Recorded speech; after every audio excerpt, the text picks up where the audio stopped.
There are certain names that become permanently attached to someone else's story. For years, Ellen Nordegren was one of them. She was the beautiful Swedish woman standing quietly beside the most famous golfer on the planet, always poised, always composed, always slightly out of reach.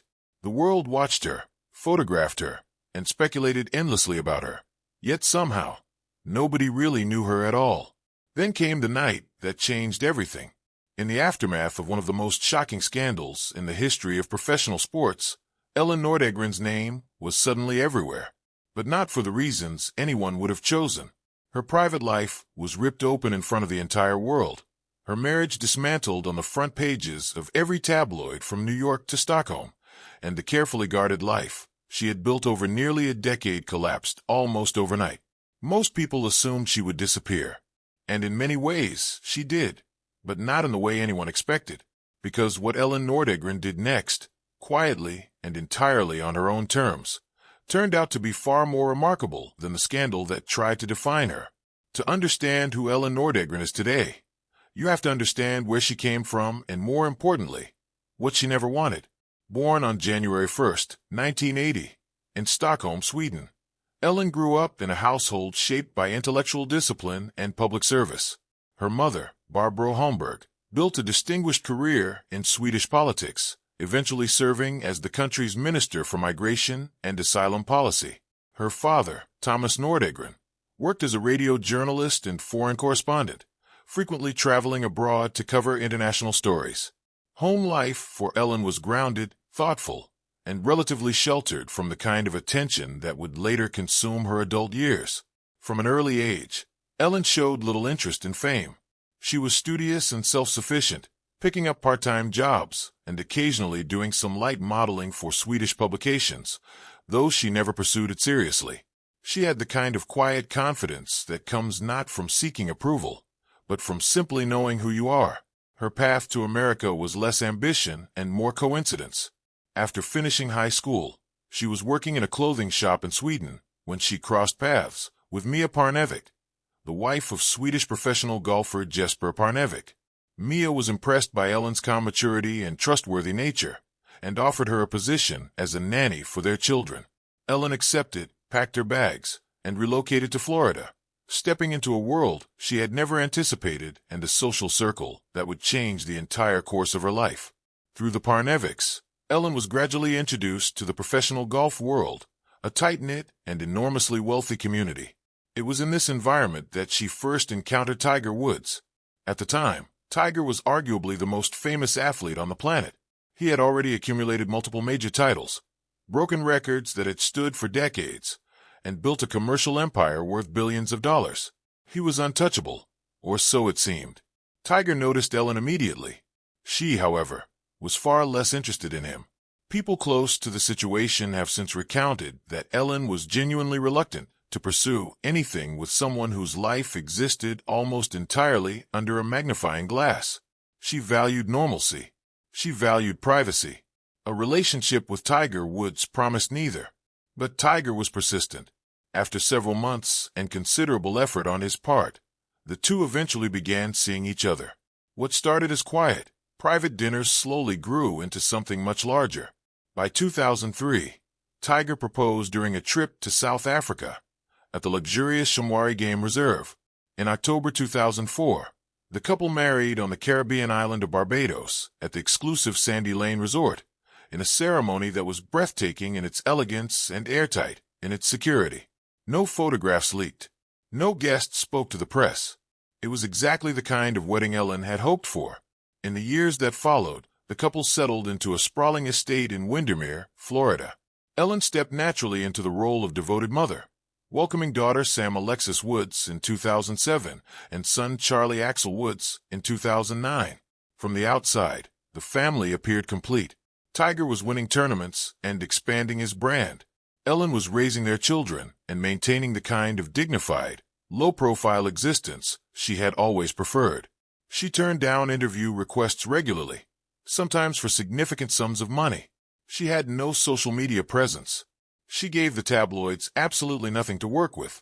But behind the polished surface, something was deeply wrong.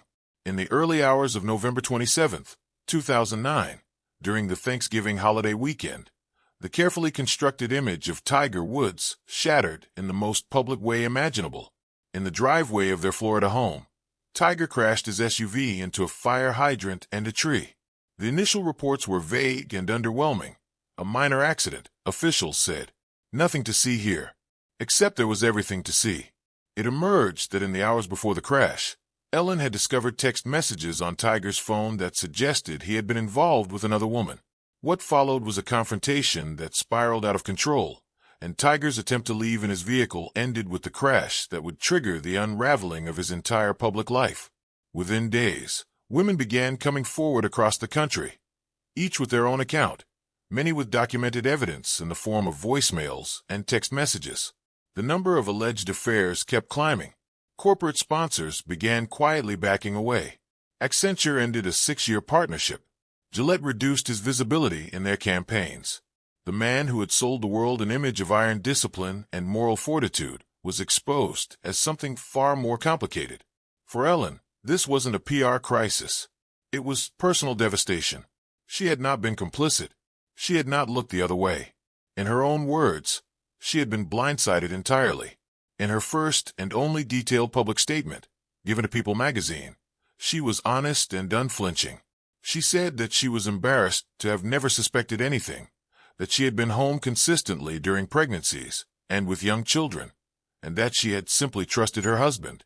She described the feeling of betrayal as something that went beyond any word available to describe it, saying her world, as she had understood it, had never actually existed. She spoke about needing therapy, about sleepless nights, about the surreal experience of grieving privately while the entire world watched and speculated. And through all of it, she remained composed in public, not because she wasn't hurting, but because she refused to let the chaos define her. In August 2010, Ellen filed for divorce. There was no dramatic courtroom battle, no leaked statements, no carefully timed public appearances designed to generate sympathy. Their attorneys issued a brief joint statement. The marriage was over. The settlement, widely reported to be in the region of $100 million, was never officially confirmed by either party, but it became one of the most discussed celebrity divorce figures in history. What struck observers most was not the money. It was Ellen's composure throughout the entire ordeal. Paparazzi camped outside her neighborhood for months. Photographers followed her to school drop-offs, grocery stores, and beach walks. Magazines ran entire features analyzing her facial expressions in candid photographs, searching for clues about her inner life. She gave them nothing. No revenge outfits. No pointed social media posts. No anonymous sources whispering to entertainment reporters on her behalf. She simply moved forward, placing her children's stability above everything else, and refusing to participate in a media cycle that had already taken enough from her. The custody arrangement was structured around the children's well-being, with both Ellen and Tiger sharing parenting responsibilities. Those close to the situation consistently described Ellen as focused and pragmatic, not bitter. She wanted her children shielded from the noise, and she was willing to be the adult in the room to make that happen. Here is where Ellen Nordegren's story becomes genuinely extraordinary. In the years following her divorce, while the rest of the world expected her to either fade into obscurity or emerge as some kind of celebrity brand, Ellen did something that almost nobody anticipated. She went back to school. She enrolled at Rollins College in Winter Park, Florida, and committed herself fully to studying psychology. This was not a casual decision.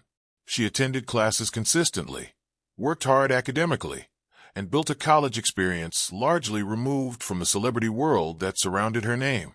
In 2014, she graduated with a 3.96 GPA, earning her bachelor's degree in psychology and receiving the Outstanding Senior Award, a distinction recognizing not only academic excellence, but personal character and contribution to the college community.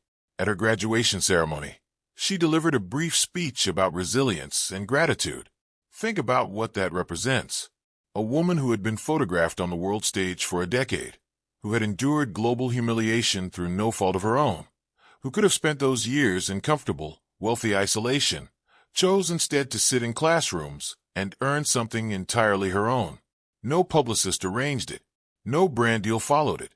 She did it because it mattered to her personally and because psychology gave her a framework for understanding the experiences she had lived through. Simultaneously, she demonstrated a sharp and largely unrecognized business instinct. In 2011, she purchased a $12 million oceanfront property in North Palm Beach, Florida. Rather than simply inhabiting it, she had the entire structure demolished and rebuilt from scratch, designing a home that reflected her aesthetic sensibility, drawing on Scandinavian minimalism and coastal elegance. In 2020, she sold that property for $28.6 million, more than doubling her original investment and completing one of the most significant residential real estate transactions in Palm Beach County that year. She did this without a single press release, without an Instagram post, and without any public acknowledgement whatsoever. In 2017, Ellen began a relationship with Jordan Cameron, a former NFL tight end who had retired from professional football following a series of serious concussions. Cameron was by all accounts thoughtful, grounded, and genuinely private, qualities that aligned naturally with Ellen's own values. In 2019, the couple welcomed a son together. The news only became public when Ellen was spotted with a visible baby bump at one of her older children's sporting events. There was no announcement, no magazine exclusive, and no coordinated reveal. That is simply how she lives. Today, Ellen Nordegren occupies a world almost entirely removed from the one that made her famous.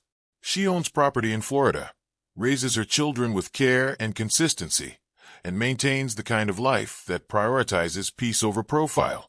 Her co-parenting relationship with Tiger Woods has matured into something functional and child-focused.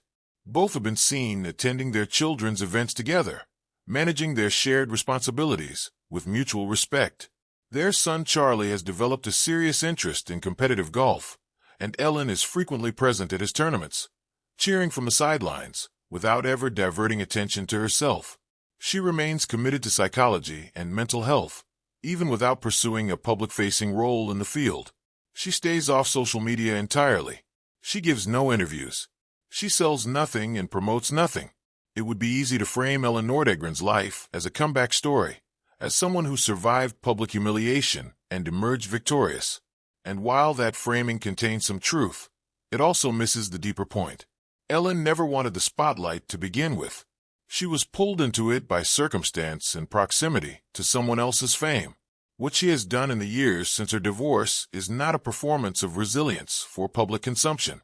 It is simply the life she always wanted to live, finally, stubbornly, and completely on her own terms. She earned a psychology degree with distinction. She built and sold a multi-million-dollar property through her own vision and effort.